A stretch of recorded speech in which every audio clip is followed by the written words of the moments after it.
yaitu saya dari kelompok 3 yang beranggotakan 3 orang, yaitu Aulia Rekodrunada dari absen 6, Nabila Fitambar absen 19, dan Tita Aura saya dari absen 34.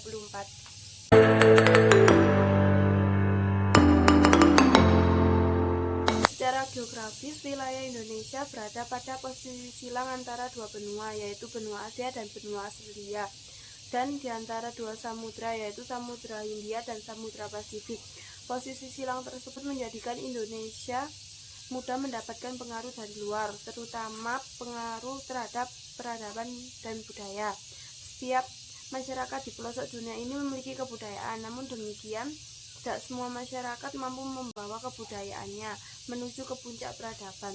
Hanya masyarakat tertentu yang mampu menciptakan peradaban yang tinggi, diantaranya adalah Tiongkok, India, Mesir, dan Mesopotamia, Yunani, dan Romawi. Peradaban pada beberapa bangsa tersebut mampu memberikan warna baru bagi kebudayaan bangsa lainnya, khususnya bangsa Indonesia. 1. Peradaban di India. Daerah India merupakan salah satu tempat munculnya peradaban tertua di dunia, khususnya di Asia, yaitu peradaban lembah sungai Indus dan lembah sungai Gangga. Peradaban lembah sungai Sindus atau Indus dibagi menjadi 2 ibu kota, yaitu kota Harappa di bagian utara dan Mohenjo-daro di bagian selatan. 1. Peninggalan. Berdasarkan penelitian yang dilakukan para ahli arkeologi pada tahun 1921, 1922, 1933, dan 1942 berhasil ditemukan sisa-sisa peninggalan berupa reruntuhan 2 kota, yaitu Mohenjo-daro dan Harappa. Peninggalan tersebut merupakan sisa peninggalan bangsa Dravida, yaitu peradaban Mohenjo-daro dan Harappa sudah sangat maju. Terbukti mereka sudah mampu membuat hal sebagai berikut. A. Perencanaan tata kota dan teratur, jalan-jalan yang lurus dan teratur, saluran air untuk pengairan dan pertanian. D. Mata uang dalam bentuk material dari tanah liat. 2. Sistem kepercayaan. Lembah sungai Indus merupakan faktor yang sangat penting bagi setiap masyarakat. Jenis kepercayaan yang dianut adalah sebagai berikut.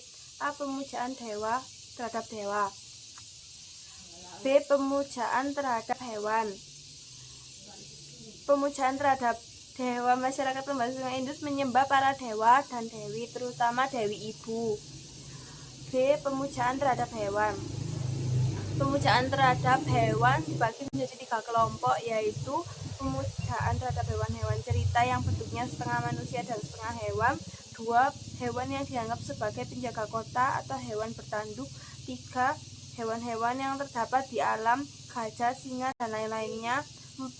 Pemujaan terhadap pohon, api, petir, matahari, dan sungai besar.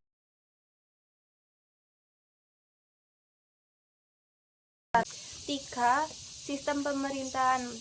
Pemerintahan lembah sungai Indus dipegang oleh kepala suku, kemudian berkembang menjadi sistem pemerintahan desa. Pemukiman makin padat sehingga membentuk pemerintahan kota. Peraturan tentang kota dipatuhi oleh penduduknya dengan baik.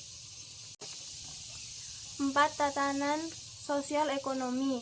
Masyarakat di Mohenjo-daro merupakan masyarakat kota yang penduduknya terdiri atas 4 tipe rasial. A. Proto-Australoid. B. Mediterania.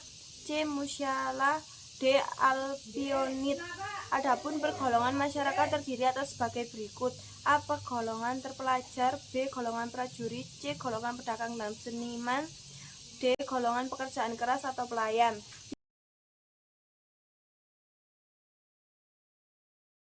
5. Sistem pertanian dan pengairan. Masyarakat lembah sungai Indus adalah petani dengan tanaman pokoknya gandum dan kapas. Untuk meningkatkan hasil pertanian, maka dibuatlah saluran irigasi dan pembangunan daerah-daerah pertanian yang menunjukkan bahwa masyarakat sungai Indus telah memiliki tingkat peradaban yang tinggi. Hasil pertanian utama yaitu gandum, padi, gulai, jelai, kapas, dan teh. 6. Peninggalan kebudayaan. Dari hasil penggalian di kota Harappa ditemukan beberapa arca yang masih sempurna bentuknya dan 2 buah torso atau arca yang telah hilang kepalanya, dan juga alat-alat rumah tangga dan senjata. Salah satu torso mula-mula bertangan 4 dan berkepala 3 berdiri di atas kaki kanan dengan kaki kiri terangkat, atau patung ini mirip dengan patung Siwa Nataraya dari zaman Kerajaan Chola India Selatan. 7. Teknologi. Mereka mampu membuat barang-barang yang terbuat dari emas dan perak, alat-alat rumah tangga, alat-alat pertanian, kain dari kapas, serta bangunan-bangunan. Jadi kemampuan tersebut dapat diketahui melalui peninggalan-peninggalan budaya yang ditemukan, seperti bangunan kota Mohenjo-daro dan Harappa. Berbagai macam patung perhiasan emas, perak, dan berbagai macam materia dengan lukisannya yang bermutu tinggi. Juga ditemukan alat seperti tombak, pedang, dan anak panah. Di samping itu juga ditemukan alat-alat peninggalan kebudayaan berupa barang-barang dari tanah liat, terutama peralatan rumah tangga.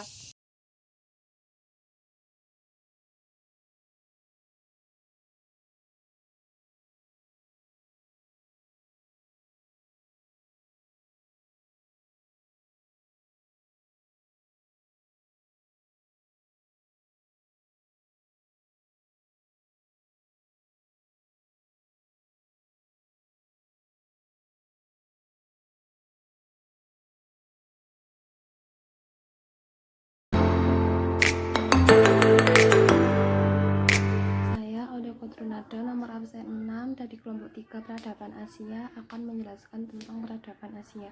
Jadi di peradaban Asia itu ada peradaban lembah sungai Gangga. Peradaban lembah sungai Gangga terletak antara pegunungan Himalaya dan pegunungan Vindhya Ketna, dan bermata air di pegunungan Himalaya dan mengalir melalui kota-kota besar seperti Agra, Allahabad, Patna, Banaras, melalui wilayah Bangladesh yang bermuara di Teluk Benggala.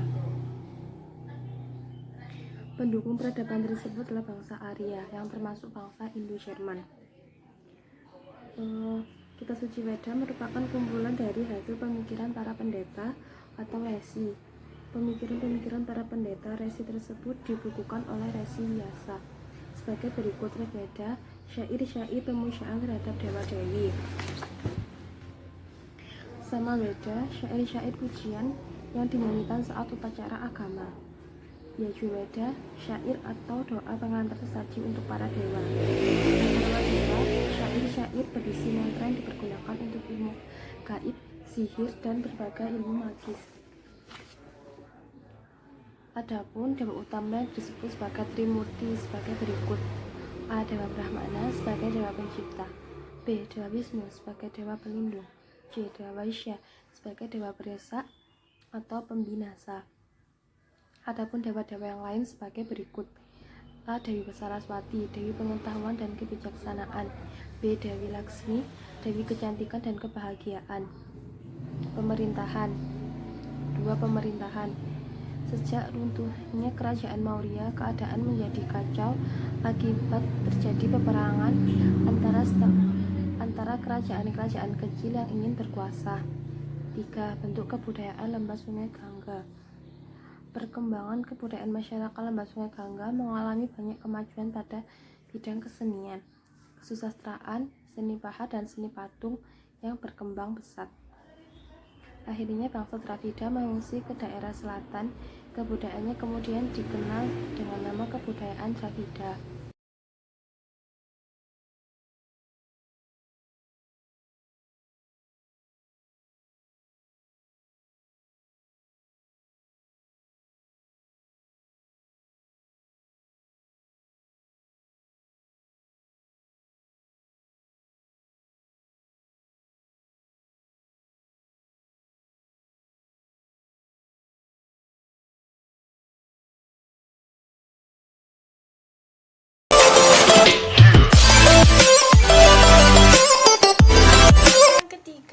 Pusat peradaban Cina. Kebudayaan Cina kuno terdapat di Lembah Sungai Kuning, Huanghe. Daerah tersebut merupakan daerah yang subur, atau juga disebut dengan Sungai Kuning, atau disebut dengan Sungai malapetaka karena wilayah tersebut sering terjadi banjir dan mendapatkan serangan dari suku barbar. Kepercayaan dan filsafat. Masyarakat Cina memuja dewa dan leluhur. Dewa yang utama adalah Shangti atau dikenal sebagai dewa langit. Pemujaan leluhur dikerjakan dengan sungguh-sungguh terutama oleh anak laki-laki. Filsafat. Pujangga dari zaman dinasti Zhou adalah sebagai berikut. Pemerintahan. Yang pertama, kekuasaan Raja-Raja Zhou. Yang kedua, kekuasaan dinasti Qin. Yang pertama, Confucius mengajarkan adat istiadat. Yang kedua, Mengste. Menurut Mengste, rakyatnya adalah yang terpenting dalam suatu negara. Yang ketiga, Laoste, supaya tertib selamanya. Yang keempat, Chaote, adalah penulis yang terpandai. Kekuasaan dinasti Han. Pencaharian. Daerah di sekitar Sungai Ho merupakan lahan yang subur, maka pencaharian Cina adalah bercocok tanam. Yang keempat adalah aksara, bahasa yang dipergunakan masyarakat Cina sebagai wilayah yang berbeda-beda. Keenam, astronomi. Daerah Cina sudah mulai mengenal sistem astronomi atau disebut juga dengan sistem perbintangan, sehingga muncul sistem penanggalan. Dalam sistem pertanian, pelayaran, dan usaha untuk mengenal musim. Ke-20, dikembangkan pemakaian bahasa persatuan yang disebut Kouyu untuk menumpuk rasa persatuan. Yang kelima, teknologi. Di Cina, bangunan monumental dan kolosal yaitu tembok raksasa Cina